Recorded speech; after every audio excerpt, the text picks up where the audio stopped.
Oh, hilarious, dude. Oh my gosh. Thanks for introducing me to this format. This is the best format. I'm pretty sure we should ban Bear. But, Yeah, Bear you is know what? degenerate, although it was actually pretty close. But, if I don't draw any range 0 attacks, it becomes a game of move actions, which is pretty boring. I move, I move, I move. Oh no, are we gonna start banning cards? No, we can't do that. No, then that would just ruin the spirit of the thing, Yeah, right? exactly. I feel like it's just What's the it's point? just to suck it up and deal with it. If you get something degenerate and broken and weird, learn how to deal with it. It's fine. I mean, if you get something degenerate, broken, and weird, that's literally what this mode is about, right? I mean, it's about adaptive play, in my opinion. Yeah, I know. It's about like understanding like how the fun of it is getting those broken interactions that don't actually make sense but are fun. Like Silver Fang essentially letting you full board reposition all the time, Yep. or Move your bear marker. you know, it's trash like getting this while your bears can hit people while you're on Yeah, them. I love that we both had range 0 attacks. Like, I that was like, awesome. oh my gosh. Sadly, I wasn't able to do the Tatsu Yeah, option select. Tatsu option select. That was cool. welcome to welcome. This is BattleCon. Actually, this thing that we just experienced, this is BattleCon. In my mind, it's I mean, like this is literally just Anya. This UA. yeah, that's yeah, basically.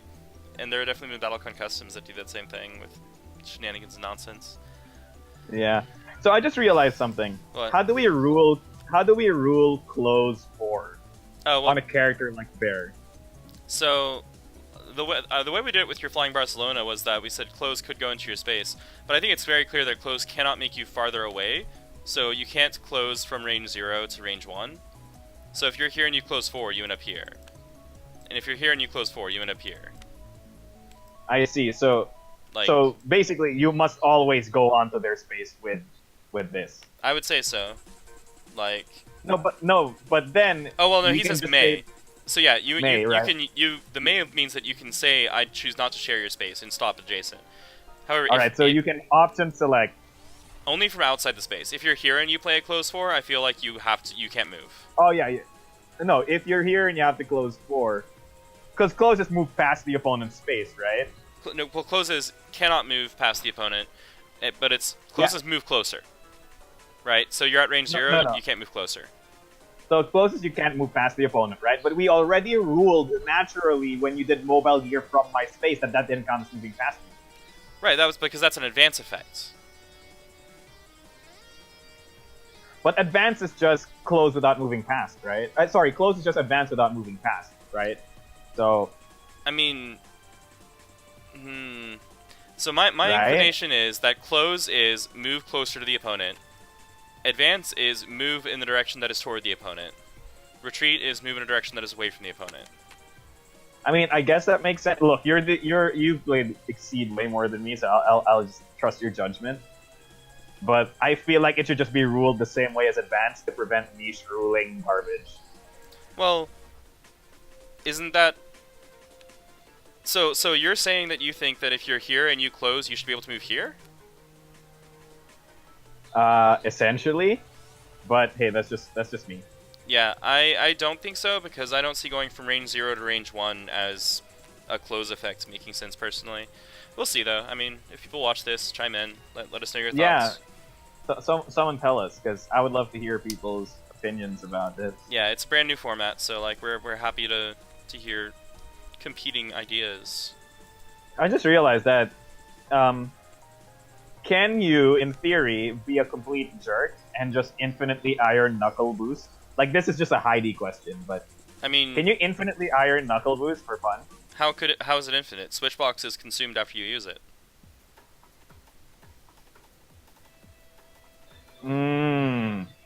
So now the real question is how we can infinitely use Switchbox. That's hard. Anyway.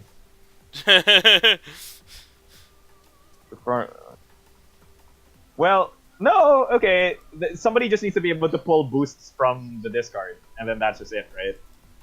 Well, but this doesn't enter discard until it's done resolving. Ah, so it's on the stack, so to speak. No, we created a stack! I mean, the stack's always been there, it just hasn't been relevant until recently. Except we don't call it a stack, and it doesn't actually work that way. But, you know, it's like, okay, so I have 3 of this in hand, because why not? And I have a boost that says, I have Reclamation, which says return a card from your discard to your hands. Yeah, so it doesn't work because this hasn't resolved until the boost that takes the thing resolves, right? So we can't take Iron Knuckle from the discard. Right, so like, so I boost this, I reveal this, my discard doesn't have anything in it. Okay. So it doesn't work. It fails, yeah. And then later I can go, alright, I boost this, reveal this, return this, and draw. So I can do that later in the game. I did it in the wrong order, sorry. This one to reveal this one. But like, that's no different than existing loops. No, but what I want is if you have 3 of these, and then you just use this to reveal this, and then you use this to reveal the other one, and then you use this to reveal the other one, you know? Yeah, I mean, I guess technically you can. So if I have 3 of these, boost, reveal this, reveal this, reveal this, reveal this, and then the game locks up, and we have to like Control-Alt-Delete, right? Yeah. So since we can't have 2 copies of Iron Knuckle, we can't have 3 copies of Iron Knuckle. How can we cause this game state stopping loop? And you need another effect like Switchbox, which I don't think exists yet. Or we just need something that lets us.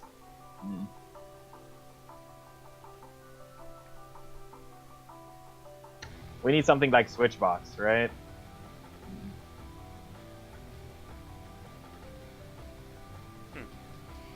Yeah, we need another Switchbox, which is not trivial. As far as I know, that effect. There's a boost that lets you jape the. I'm pretty sure there's another.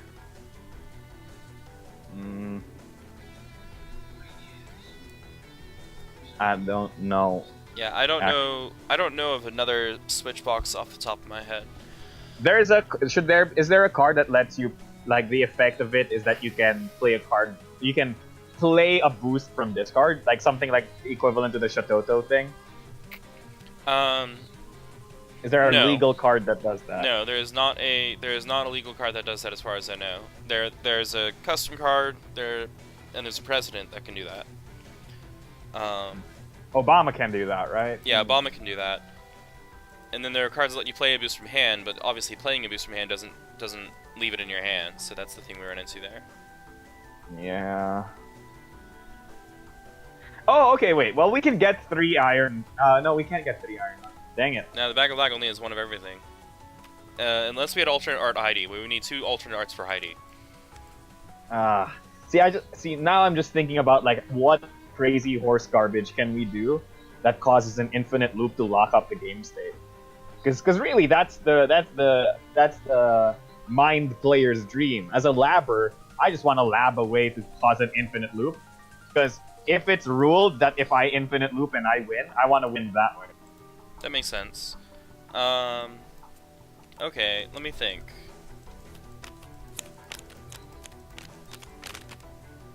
Okay, so I can have 2 of these if I'm playing Amina, and I can steal your Iron Knuckle.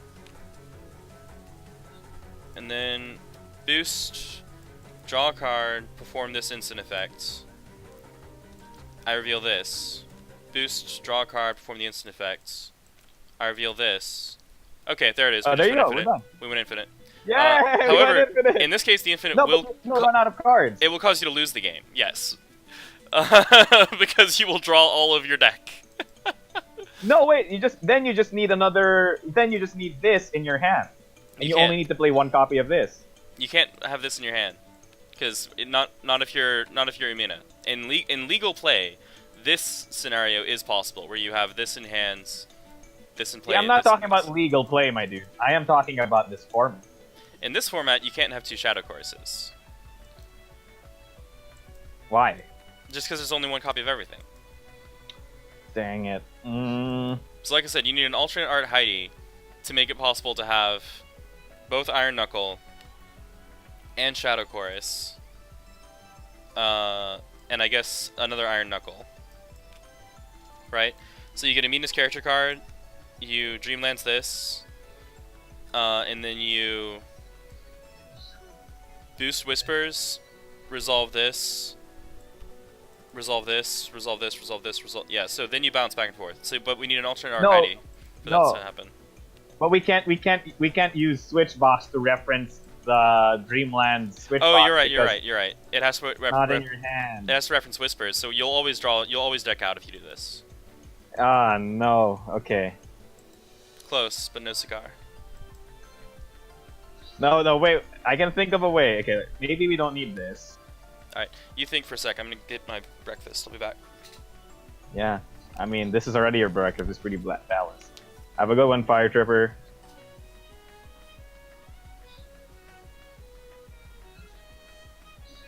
Okay, chat. I'm thinking about this. It might have something to do with... Oh no. Can we use this to infinitely loop Hellward Bound? Alright. So if we have one copy of Hellward Bound... Uh-oh. Uh-oh.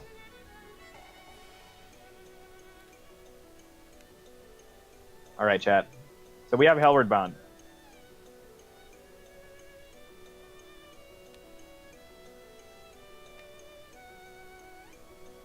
So how can we infinitely recur something like Hellward Bound? Because that would win us the game, right?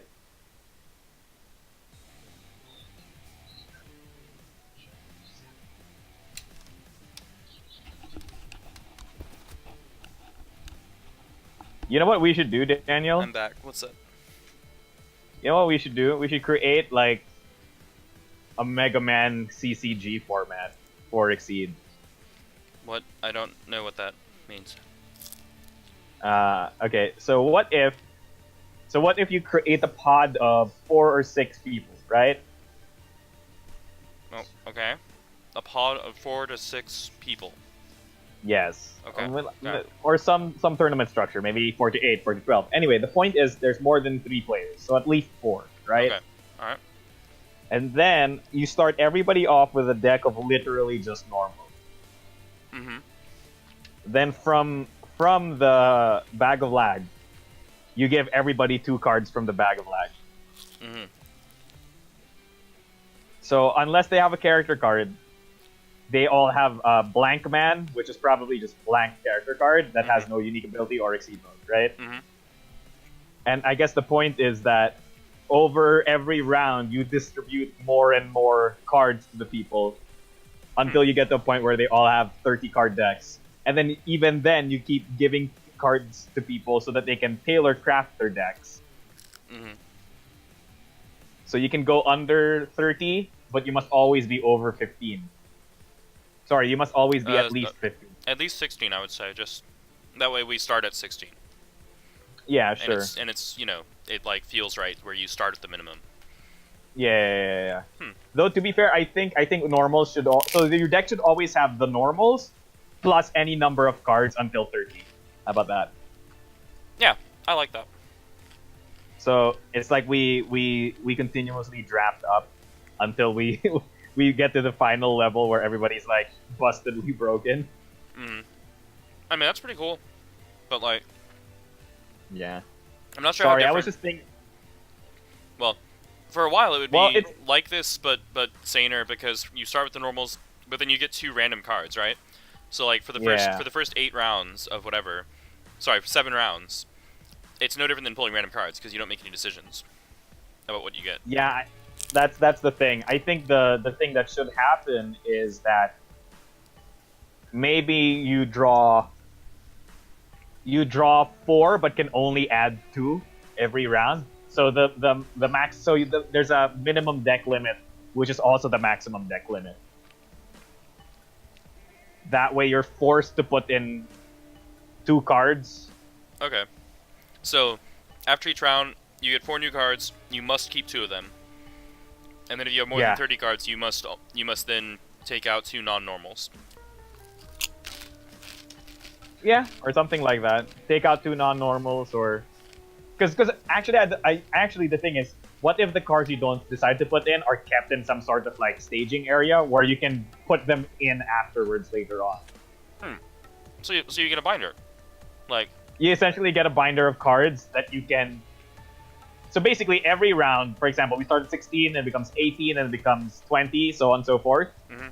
But whatever, you must always have the normals. But then the difference between the maximum and the mid and the normals should always be taken from your binder. That way, you can kind of create a deck as you go through. Okay. Does the maximum increase every round? That part, like. Yeah. Okay. No, the minimum increases every round. The minimum is equal to the maximum. Okay. That's just because the other thing I was thinking about was like at the start of the literal tournament, everybody just gets a full random deck like this. Mhm. So it's like 16 normals, then 14 random cards, Mhm. and then the following round, people just get more cards, and then they can just draft sub out cards that they don't like. Mhm. That would also be cool. But it doesn't feel like you're ramp. It just feels like you start with a random hodgepodge and then you refine more and more as you go on. But that would be cool too. Yeah. I don't know. Okay. It might be an interesting. I like what. Let's just turn Exceed into a CCG essentially. Oh man. What happens if we can make custom Exceed decks? Like at that point, would it just get the insanity?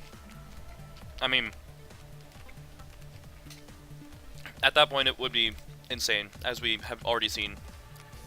I mean, this one's completely random and it's already insane, right? Yep. Oh, dude, we should just make Draft Exceed.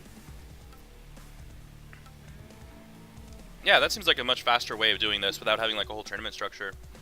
Yeah, just do draft, right? So, I don't know, like in a pod of 4 people, every person gets 10 cards from that bundle. You pick one and then pass it to the person to your left.